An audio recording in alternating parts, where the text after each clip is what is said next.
about to listen to the Dr. Daliah Show. Sassy, stimulating medical talk radio. Any medical advice Dr. Daliah Wax gives on her show should not be substituted for an actual visit to your medical provider. And now, here's Dr. Daliah.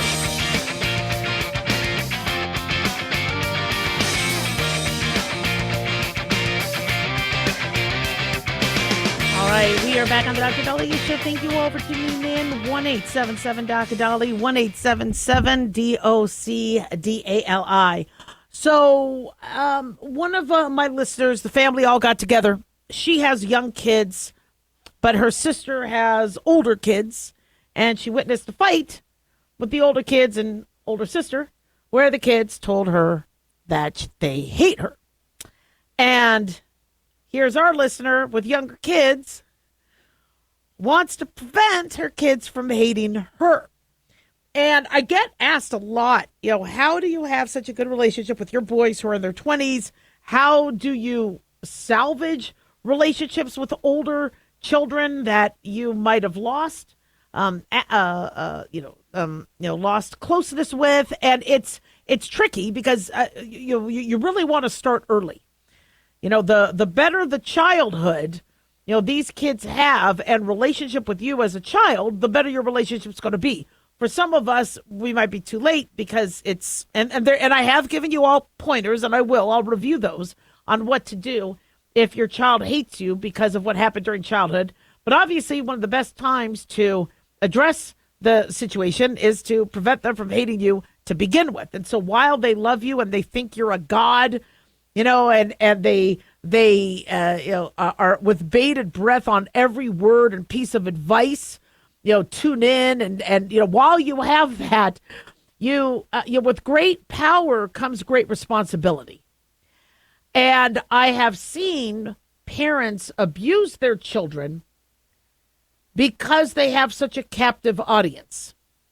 And when that happens, then unfortunately you turn into somebody like me, where I, as a duty, I've been there for my parents, but, and I love them, but I tried to stay away from them as much as possible because they would hurt me.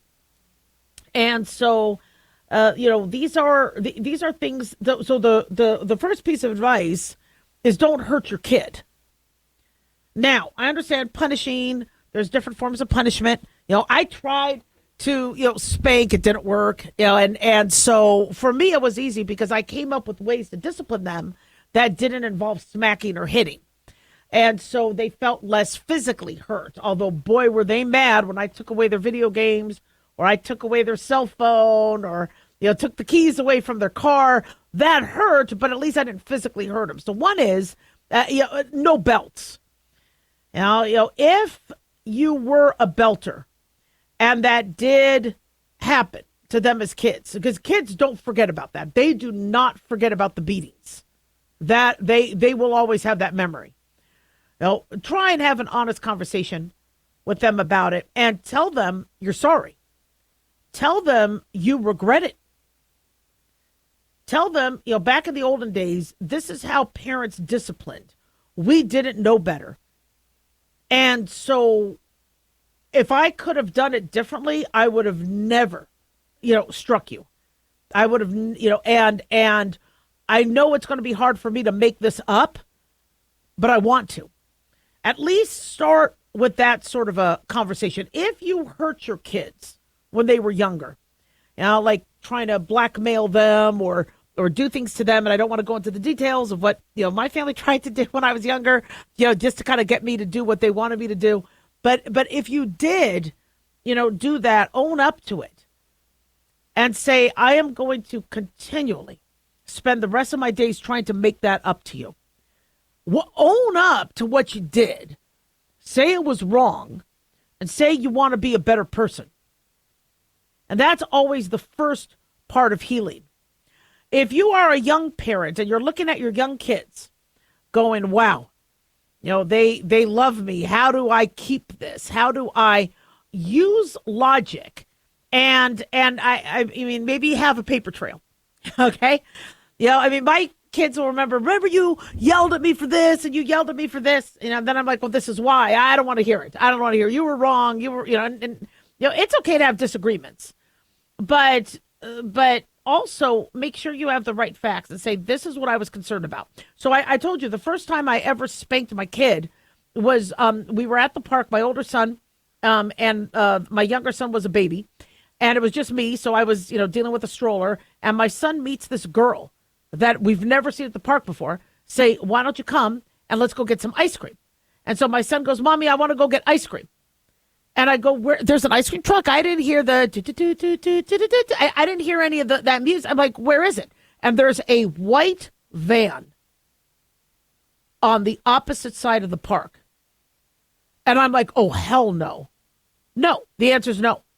So then my baby needs to be changed. I start changing the baby, the other one. I look up and my son is halfway across the park. It's like a football field, going all the way down to that van with this girl. He didn't listen to me. So I told my friend about this, and she said, he's not scared of you. I mean, he needs to know that if you say no, it's no. I go, but I don't want to beat him. But she goes, you're going to have to do something more than a timeout because that was some serious stuff. So I took him home, and I spanked him. And he laughed, because it didn't hurt. I tried to find a spoon, whatever. But, I explained to him later, I go, there could have been bad guys, bad girls in that van. This little girl was trying to get you, was trying to kidnap you. And I used it as a learning point, as a teaching point. Kids could be taught. Now, I know a lot of parents, the teenage years are going to be rough. But make sure, however you do treat them, you use logic. Now, they may not like your logic. They may not be listening, but they are going to be adults one day, God willing, that you keep them safe. Because your job is also to keep them safe. And you don't want them dead or, getting exposed to fentanyl or getting abducted or trafficked. So you do have to do tough love. But then explain what that tough love was. And say, look, if the choice was you, dying or being abducted or hating me, I'd rather you be alive. And so talk to your kids about your decisions. Teach them. And many of them will listen, especially once they mature. 1-877-DOC-DALIAH.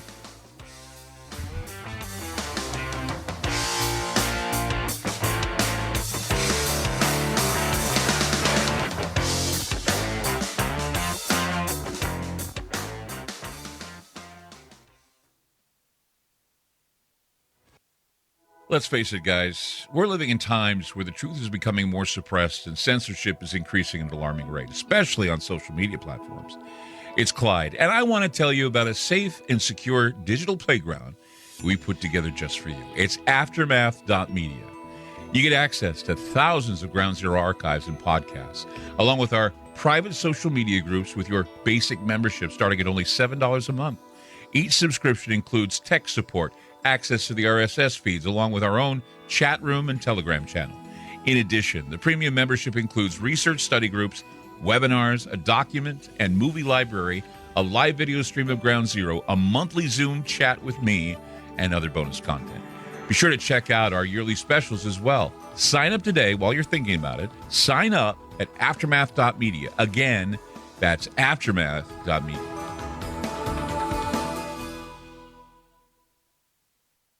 Hey guys, it's Dr. Daliah. Fantasy football season is coming, but sadly, too many of you are taking the bench while the country takes part in one of the most exciting and lucrative industries out there. Don't know how to play? Well, huddle up and listen. Paul Kalikas and I have written a fantasy football pocket guide for beginners. This book walks you through the basics and shows you how simple and lucrative joining or creating a fantasy football team can be. Read our fantasy football pocket guide for beginners found on Amazon or follow the links on X and Facebook. That's Fantasy Football Pocket Guides for Beginners. Don't be left out. Increase fuel economy up to 7.9% with Hot Shot Secret Gasoline Extreme, the solution to maximize your engine's performance and fuel economy. Whether you're driving a sports car or a daily commuter, Gasoline Extreme is specially formulated with PEA to deep clean. Don't settle for an average driving experience. Upgrade to Hot Shot Secret Gasoline Extreme and go further on each tank. Order now on Amazon or HotShotSecret.com. Hot Shot Secret, powered by science.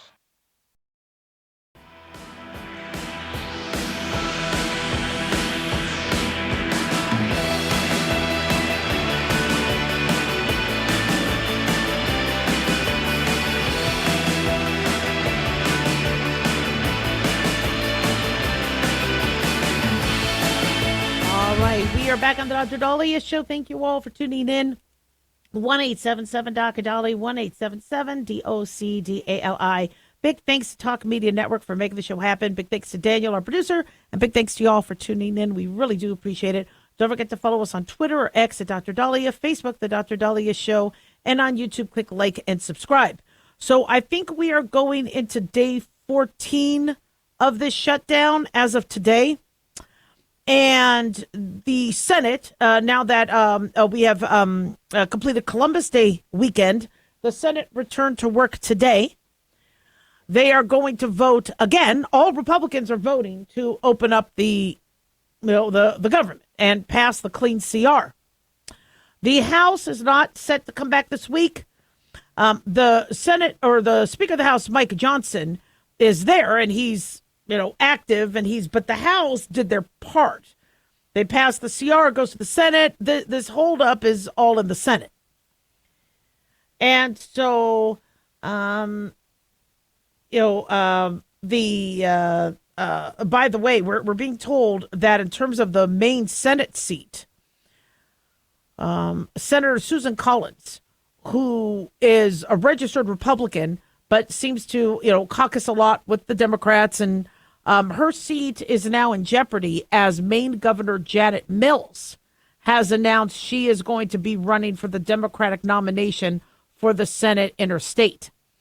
And so, Senator Susan Collins does sometimes vote with the Republicans as well, but that could definitely alter the numbers and the thin margin that Republicans already have with the Senate. So being that we're going into day 14, I'm not expecting there to be any movement. And it's unfortunate because our federal workers are not getting paid. The IRS isn't working on our refunds. Some of us still need the IRS, especially for our refunds. National parks aren't open. And, we're paying taxes. I don't think our taxes stopped. If there's going to be, a shutdown and the government's technically not working, then, do we get our tax dollars back? Also, do senators and House members still get their money? How come they get paid? Well, they're essential. Well, if they're not passing, the CR, then that's how you get people to vote and come to the table. If they're still getting paid for doing this stall routine, then there's no rush. And I don't think the Democrats are in any rush because they got this No Kings rally. So as many of you heard, the No Kings protest, actually it's now called Still No Kings. So despite some very lukewarm praise from the left for what Trump did in terms of the ceasefire and peace and getting the hostages back from Hamas, and his other work to end multiple wars, after the left gave some, we commend the president, let's move on. They are working for a big multi-million attendance rally called the Still No Kings. There are apparently thousands of locations across the United States. This is going to be taking place on Saturday. They are going to protest the quote-unquote autocratic regime of President Donald Trump, his government shutdown, his, quote, demolition of Medicare, Medicaid, and other public programs in service for, quote, tax cuts for billionaires. This is being reported by the American Prospect. The protest under the brand No Kings have the potential to be the largest ever in the United States. So they're blaming him for the government shutdown, which to me is odd when all the Republicans are voting to reopen it as the Democrats voting against it. But in that verbiage, that already tells you what they're doing. They want to wait for No Kings. I don't think they have any plans to get the job done, get the government reopened, because they need that government shutdown as talking points during their speech. And people are saying, well, I don't understand. Why don't the Republicans negotiate? Well, what are they negotiating for? Well, it's the Obamacare tax subsidies. and the lack of funding. And we've said from the beginning, Obamacare sucks. Obamacare was a stupid bill. It was very poorly written. It was poorly designed. It ruined many of our health care. You lost your doctor. It ruined my practice because insurance companies said, sorry, patient has a $10,000 deductible. We're not paying you. Go bill the patient. And we were in the midst of a horrible recession for years. People with job loss, they couldn't pay their $35 or $50 or $150 bill. So we closed. I went to teach. So my patients don't have their doctor anymore. I wish I could, but paying for staff, that's expensive. And in retrospect, I'm kind of glad I didn't have my office because most doctors could not get staff to come in and help because of the fear of COVID, not to mention the lack of PPE and personal protective equipment. And so it was actually a blessing in disguise, that I closed my practice and I, went on to teach. But, between Obamacare and COVID, the average person, they don't even know the name of their doctor. They see whoever can randomly see them. It's not an ideal situation. But that's one of the negotiating points that Democrats are saying. We need to fund more Obamacare subsidies. And some of those will include illegal immigrants. Now, as a physician, I want to give medical help to whoever needs it. But I also understand that if we are having trouble funding Medicare and Medicaid for our citizens, for our homeless, for our vets, then we need to figure out where the money is being spent and how to make sure that those people who deserve it get it, have access.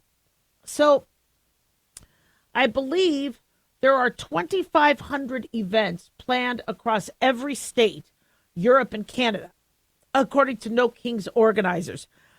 Unlike the George Floyd riots, they had more time to plan this out. And there is a huge, group behind this. And then you also wonder about the funding, Soros and all that. And they even have Bozeman, Montana, included. It's going to be in Atlanta, Boston, Kansas City, New Orleans, San Francisco, Chicago, D.C., I'm sure Las Vegas. And so a concern I have with something like this is I think they're not going to be addressing the shutdown until after the No Kings protest because they really want that as a talking point, saying, you see, the government shut down. This is because of Trump. If they could say we have the longest shutdown in history under the Trump presidency, they could use that when they campaign.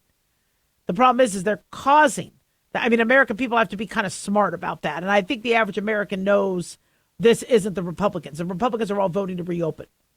But yeah. The other thing is what law enforcement resources are going to be sadly stripped and diluted and triaged for this. I would like to think that all 2,500 locations are going to be without incident. But unfortunately, we didn't see that with other riots. And so a concern I have is Saturday going to be an absolute mess? And with people reading, oh, wow, there's going to be 2,500. This is going to be a big deal. They might use that day to cause mayhem or to rob or pillage or plunder. That's why a lot of these happen. A lot of these, people say, why? Like, I remember with the Rodney King riots, you saw people running around with TV sets, breaking into stores and getting TV sets.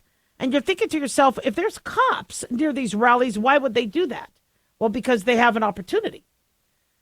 Somebody breaks in, they all jump in, they think they're never going to get caught, especially now that people are wearing COVID masks.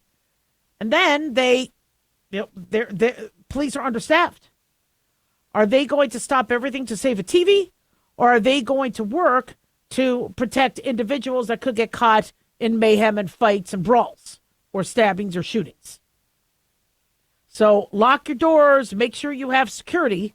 up and going on, because I just don't know what you'd be able to do. And I would, have conversations with law enforcement and go, look, what would make your life easier? We know that you're going to be you're going to be stretched thin the next, few days, and for the weekend. What can we do to help and secure that, we don't need to call you? And I'm sure that say, please stay away, right? The large crowds, not going to help. 1-877-DOC-DALIAH, don't go away.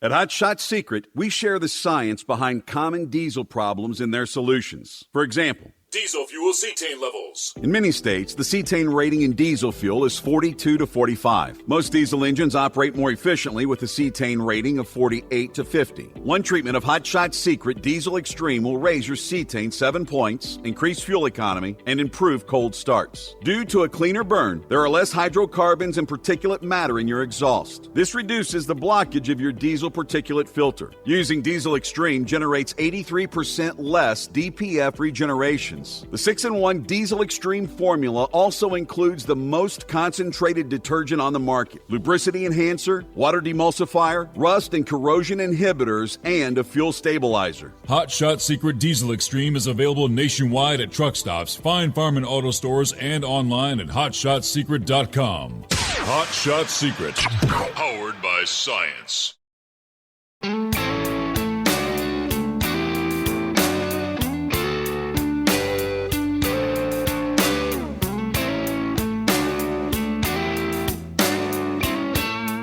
All right.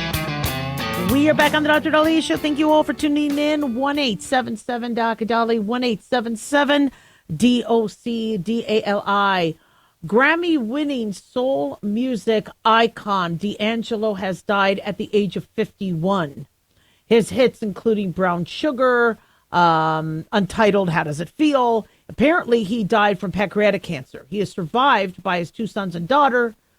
As the mother of his first son, R&B star Angie Stone had died in a car accident in March earlier this year. And so a representative had told Daily Mail that Michael D'Angelo Archer had passed away on October 14th in New York City, only at the age of only 51 years old, working with Snoop Dogg and many other award-winning artists.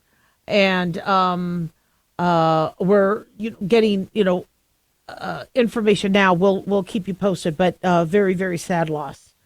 D'Angelo dead at 51. You're going to see also a headline saying some medications that you're taking, if you stop them, you're going to be at higher risk of cancer. Now, when you see that headline, you're going to be like, whoa, what? So while I was reading Daily Mail on what happened to D'Angelo, I looked a little bit more into what they're talking about. So there was a study by Estonian researchers where they looked at beta blockers that we use for high blood pressure, heart conditions, atenolol, labetalol, and they said that these medications were linked to changes in your gut microbiome, your bacteria. And they also saw that with anti-anxiety medications like benzodiazepines, like Xanax and Valium. Sometimes other antidepressants or proton pump inhibitors for acid reflux could do that as well. And so what they're saying is indirectly, if these medications or stopping these medications cause changes in your gut microbiome, because your gut microbiome, which is a diverse population of bacteria that help fight disease and absorb nutrients and regulate immune and metabolic systems and communicate with the brain, if they get affected, that could then later, especially if they lack a diversity, that could lead to a weaker gut barrier, chronic inflammation, a compromised immune system, and Daily Mail uses the term dysbiosis, where it creates a state of chronic inflammation and weakened immune defense that is a recognized breeding ground for cancer development, specifically colorectal cancer. They say dysbiosis creates a gut environment dominated by cancer-promoting bacteria, which can trigger tumor growth by stimulating blood vessel formulation, uncontrolled cell division, and the evasion of cell death. So where did they come up with this? So the Estonian study genetically analyzed stool samples from 2,500 adults. They revisited 328 of them 4 years later with new samples and checked their prescription records. And then they pinpointed the effects of common drugs like acid reflux pills, antidepressants, and anti-anxiety medications. 90% of 186 medications tested disrupted the gut microbiome. And for many, including antibiotics, antidepressants, and proton pump inhibitors, the effects persisted for over 3 years after the last dose. Now, antibiotics, as we know, can wipe out your gut microbiome. The study found the effects like azithromycin and penicillin remained detectable over 3 years. Not the antibiotic, but the effects of the drugs on your gut microbiome. And they say the reduction in bacterial diversity of the antibiotics never fully recovered, suggesting that the damage could be permanent or be long-lasting. So they say the drug's effects persisted over 3 years, were cumulative. More prescriptions led to more greater gut imbalance. When you took away antibiotics as the leading cause, beta blockers was one of the top disruptors. Now, beta blockers are an important drug. If you are put on a beta blocker, it's not for poops and giggles. It's because we need to decrease the workload on the heart. We need to slow down the heart rate. We need to prevent heart failure, heart attack, high blood pressure, stroke. These beta blockers are important drugs. I don't prescribe a lot of them because for most of my blood pressure patients, I don't usually manage congestive heart failure. I leave that to the cardiologists, but for blood pressure, I use other medications that may not affect the heart because sometimes it can also make you dizzy. But they're a very solid, effective class of medication. And if I'm in the ER treating you for a heart attack, we give you beta blockers. So these are not things that we want you to stop using because there's an article saying it could increase your risk of cancer. But what this article to me does is it reminds us that our gut microbiome is very necessary and very important. And if you eat crap, it's going to make your gut microbiome crap. If you eat healthy, you're going to increase the diversity of it. Now, people ask, which probiotics should I take? Well, it depends. I don't know all the different probiotics out there and what you're truly getting. And I get nervous when it's not supervised. So talk to your medical provider or your GI doctor about what they recommend. Usually, if you notice, what many medical providers recommend is eating a balanced diet. If you eat a balanced diet, you are going to get the proper bacteria and microbiome that you need. But some people say, look, I like my diet drinks. I like my sugar. I like my steak. So let me just pop a pill. And I don't think popping a pill is going to colonize the gut the way it needs to be. Just like with a lot of our vitamins and supplements. People will say, well, I'm taking a whole bunch of calcium. I'm taking a whole bunch of vitamin C. You cannot recreate nature in a tablet. We do well with tablets, like with thyroid medication and heart medication. But if you're trying to get vitamin D supplementation is important, but there's nothing like how the sun does it. Just we got to be careful of melanoma, so we use vitamin D supplementation more. But, what we get in nature, we just can't bottle up. Researchers back in 2024 deduced that changes in the gut microbiome, including the proliferation of bad bacteria, was linked to 23 to 40% of colorectal cancer cases. Now, a question I keep getting asked is, what about people who have had appendicitis and had their appendix removed? As you know, the appendix is not a useless organ. The appendix has a purpose, and it's a little squiggly tube. It's really cute. It's a little squiggly tube that houses zillions of bacteria, so that when it senses your body needs more, it squirts it out. And it can help colonize. And it's in between the small intestine and the large intestine. I tell you, God's brilliant. Nature's brilliant. The way our body is engineered, whoever you want to give credit to, absolutely brilliant. So then a question I get asked is, well, what if you lost your appendix? What happens? Well, your appendix, I don't think we've seen studies and enough science to say if you don't have your appendix, your life gets shortened or your life changes. I mean, my father had his appendix taken out. He ended up having a heart attack at the age of 62. It was not a good day. But he ate poorly, and he stopped going to the gym in his late 30s and 40s when he should have been going to the gym. And so I think it was more lifestyle. And he loved Pepsis. He loved drinking Pepsis. Then he gets diabetes, and once you get diabetes, you're behind the eight ball as it pertains to heart health. And he didn't like going to the doctor. He finally did go, but he didn't want to get his heart checked. And so stubbornness, I think, killed him more than the appendix being removed. But if you did have your appendix removed, make sure you still eat a balanced, healthy diet, because that's going to still help you with your gut microbiome. 1-877-DOC-DOLLY. Don't go away.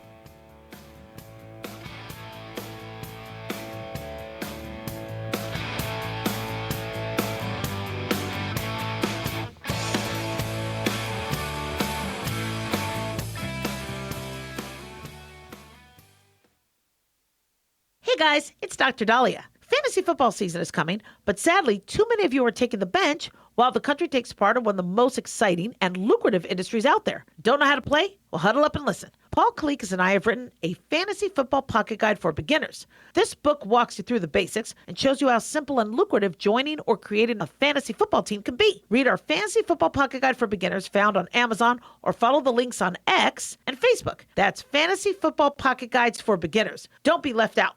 Have you ever thought you'd like to buy and sell houses but didn't know how or where to get the money? My name is Ron LeGrand, and over the past 40 years, I've bought over 3,000 houses without using my money or credit and taught thousands to do the same. Today, even in a virtual environment, we buy nice houses in nice neighborhoods using no banks, realtors, contractors, or other costly entanglements, and build huge cash flow and wealth without the hassle of tenants, all without credit and little or no money. You don't need a license or experience, and I'll show you exactly how it's done.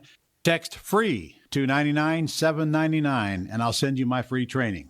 I promise you I'll change the way you think about real estate and open the door to a new lifestyle that doesn't involve risk or rehabs and can quickly replace your current income. Text FREE to 99799, and let me show you how to take your life back and build cash flow and wealth from your home. That's FREE to 99799. Again, FREE to 99799.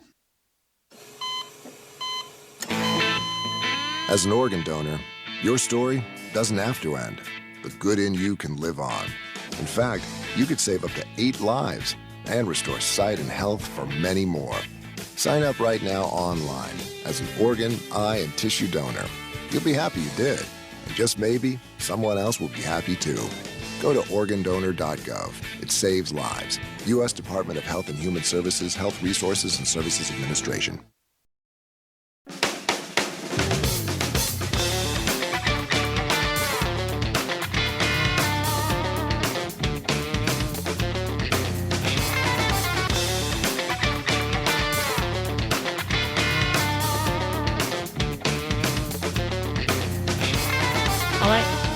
We are back on the Dr. Daliah Show. Thank you all for tuning in. 1-877-DOC-DOLLY, 1-877-DOC-DALI.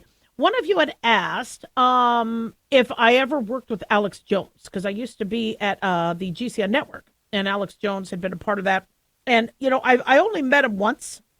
It was at a Talkers Magazine conference years ago, and he was not very friendly. This was before the whole Sandy Hook. This was, I think I met him in like 2009 or 2010. He was not friendly. I didn't think much about him. I didn't like him. That was kind of my, shall we say, perception. And, just didn't really give it much thought. And then he gets himself into the news talking about how the Sandy Hook Elementary shooting that happened in 2012 by Adam Lanza was a hoax and staged by actors. I don't know. All his conspiracy theory stuff, I don't know what the hell he was talking about. And so he had been, I guess, awarded a judgment. I don't want to use the word award, but slapped with a $1.4 billion judgment against him. Now, this brought a lot of kind of concern and back and forth by, okay, he may be a complete idiot and saying something's a hoax and a conspiracy theory when there's proof and people dead, a principal who threw herself into the line of fire to save kids. He may be out of his mind. But if somebody is talking about a conspiracy theory, does that warrant a $1.4 billion judgment? So freedom of speech had then come back into discussion as it pertained to that. And I believe this went, I think, all the way up to the Supreme Court. And we're being told by the latest that the Supreme Court is going to reject Alex Jones's appeal. Today, they rejected an appeal from him. This is according to USA Today, who had, I guess, separately asked the judges to protect his assets, including the InfoWars website, while he sought their intervention. And a jury, the hiccups, back in 2022, ordered Jones to pay the massive judgment to family members of several of the Sandy Hook victims and an FBI agent after a judge found that Jones defamed and greatly harmed them for claiming for years that the killings were staged in a government plot to seize American guns. As you remember, 26 people, including 20 children, were killed. Adam Lanza steals his mom's gun, shoots her while she's in bed, and then goes to kill multiple kids at Sandy Hook Elementary and then kills himself. Now, Alex Jones, according to USA Today, argued he should have gotten a trial before a judge found him liable for defamation and infliction of emotional distress. The Connecticut judge ruled Jones was liable by default after he refused to abide by court rulings or turn over evidence. A jury then set the level of damages. Remember we opened the show talking about how drama always follows people like Alec Baldwin? It follows Alex Jones. So the result, according to Alex Jones's lawyers, said is a financial death penalty by fiat imposed on a media defendant whose broadcast reached millions. So they argued that state courts should not be able to issue administrative default judgments against members of the media. In addition to the $1.4 billion judgment from the Connecticut lawsuit, Jones is also facing a $50 million judgment from a Texas court for his claims that the Sandy Hook shooting was a hoax. The award went to the parents of a 6-year-old child killed in obviously that murderous rampage. So, conspiracy theories. Listen, Alex Jones, he did do harm to the parents. He did do harm, was it worth that high a judgment? I don't know. I'm not a legal analyst. But there should be consequences. Christina Amanpour saying that the hostages, she said this, I believe, yesterday. She said this, saying that the hostages were treated better than Gazans because Hamas needed Israeli hostages as bargaining chips. If they were treated better, then how come 250 got whittled down to 20? They were murdered, raped, butchered. In fact, some of the hostages were found shot execution style, hands bound, bullets to the head. And then she later apologized. So there has to be responsibility. You can't just be saying things that hurts people. And does Christina Amanpour need a $1 billion judgment against her? I think that's excessive. But people in the media do have a responsibility. But then again, look at how the government could subjectively change what freedom of speech is. When COVID first happened, and I had suggested that I think it was leaked from a lab around the end of summer of 2019, because I was seeing patients in November of 2019 who were negative for flu and had a very severe respiratory infection. So for it to be in America, I thought, okay, then it must have leaked once we started to understand about what happened with COVID-19 and the Wuhan lab. I suggested it probably was leaked end of the summer. Oh, that's a conspiracy theory. That's wrong. You know, when I said, look, a lot of the masks you guys are wearing and reusing that are not N95 respirators are probably not working. They're probably not, oh, no, that's a conspiracy. That's misinformation. So everything I got accused of as saying misinformation actually turned around later, and they said, oh, no, this is what we do believe. We believe it did come from a lab. We believe that you do need N95 respirators and clean masks. Do a lot better than what, the mask mandate did.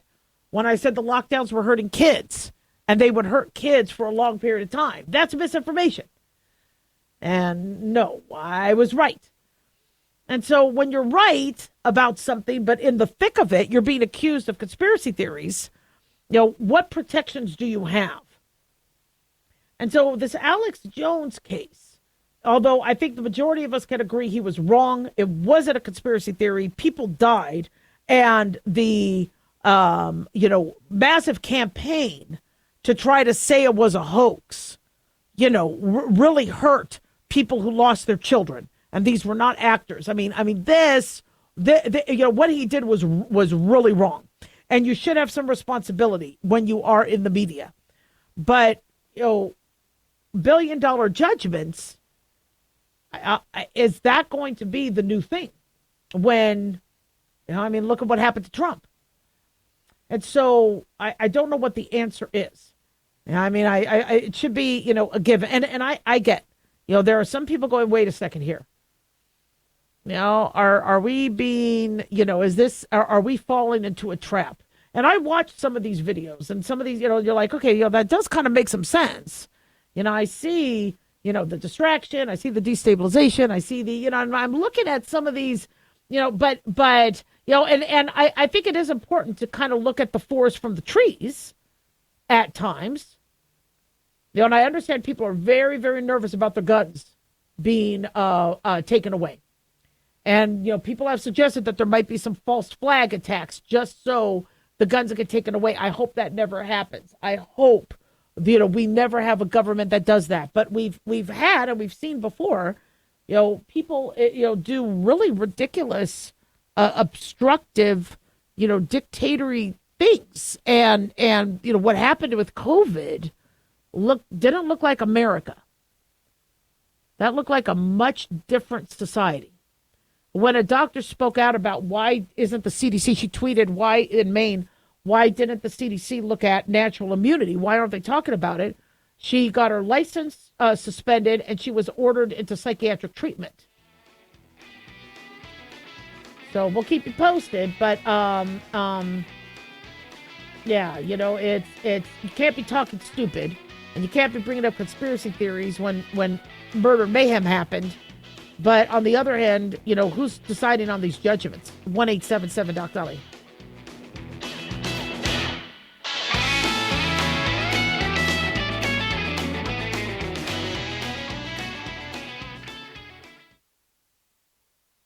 Can you believe, with all the recent violent protests, looting, and destruction, some areas are considering either defunding or abolishing the police? At a time when America's neighborhoods need the protection of police the most, some elected officials would rather create more chaos by playing politics. If you're sick of elected officials caving in to demands of the radical left, you're not alone. It's time we stand up and declare our support for local police. The majority of police officers are important partners in protecting our God-given rights. If you prefer freedom over chaos, then learn how you can help protect the local police that serve your community. Call today and request your free Support Your Local Police info packet. Dial 800-JBS-USA-1. That's 800-JBS-USA-1. Request your free Support Your Local Police info packet by calling 800-JBS-USA-1 today.